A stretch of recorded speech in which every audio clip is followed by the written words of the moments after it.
alors dans cette vidéo, on va parler de la réciproque du théorème de Thalès.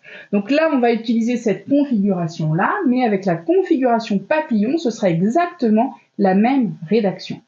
Un petit rappel, le théorème de Thalès sert à calculer longueur. La réciproque, elle, va nous permettre de démontrer que des droites sont parallèles. Ici, les droites PR et CB. Pour la rédaction, on explique déjà la figure.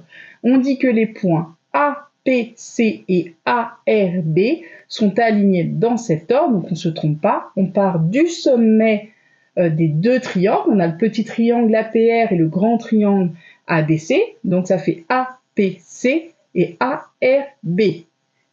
Ils doivent être alignés. Le but de la réciproque, c'est en fait de démontrer que nos droites sont parallèles en utilisant la formule du théorème de Thalès. Attention, on ne doit pas écrire toute la formule. Il faut la vérifier. Si nos fractions sont égales, alors ce sera bien parallèle. Donc, il y a 3 fractions dans le théorème de Thalès, mais il suffit de démontrer que 2 fractions sont égales pour dire que les droites sont parallèles. On ne va pas démontrer les 3 et ce sera ce sera jamais possible puisque c'est rare qu'on ait toutes les données sur notre figure. Donc là, d'une part, donc on voit, on a les longueurs AP, les longueurs AC, donc on va pouvoir calculer la première fraction, c'est-à-dire AP divisé par AC.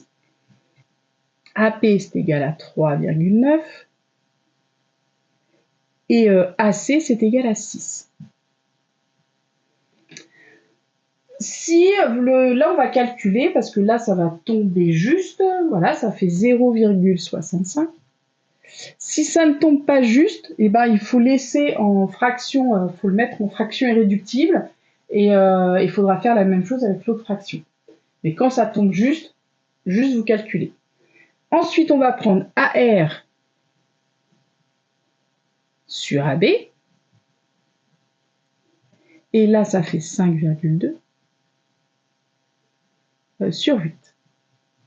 Ce qui va nous donner également 0,65. Donc là, on a vu qu'on a une égalité de nos fractions. Donc on va l'écrire. Donc AP sur AC égale à R sur AB. On n'a pas besoin d'indiquer que ça fait 0,65. Ça n'a aucun intérêt. C'était juste pour prouver que c'était bien égal.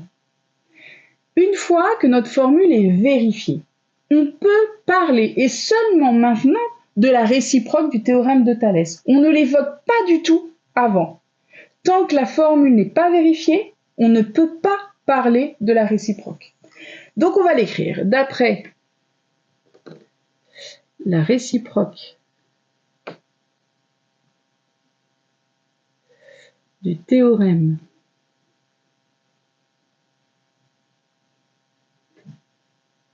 de Thalès, toujours avec notre T majuscule, on a, donc du coup, non pas on a d'ailleurs, d'après la réciproque du théorème de Thalès, on va mettre directement les droites,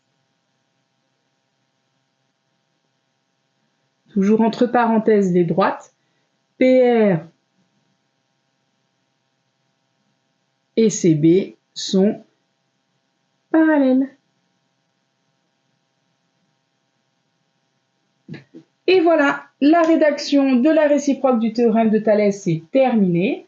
Alors n'hésitez pas à prendre une capture d'écran pour bien la voir. Je vous souligne, donc on n'oublie pas, d'une part, d'autre part, donc on écrit l'égalité et ensuite et seulement on parle d'après la réciproque du théorème de Thalès. Et on n'oublie pas le premier point, avec où on explique la figure. Donc, gardez bien tout ça en tête, faites une capture d'écran, vous rédigez toujours de la même façon, c'est comme ça que ça rentre dans la tête, et normalement, ça devrait être bon. Alors, bon courage à vous, n'hésitez pas à regarder les autres vidéos.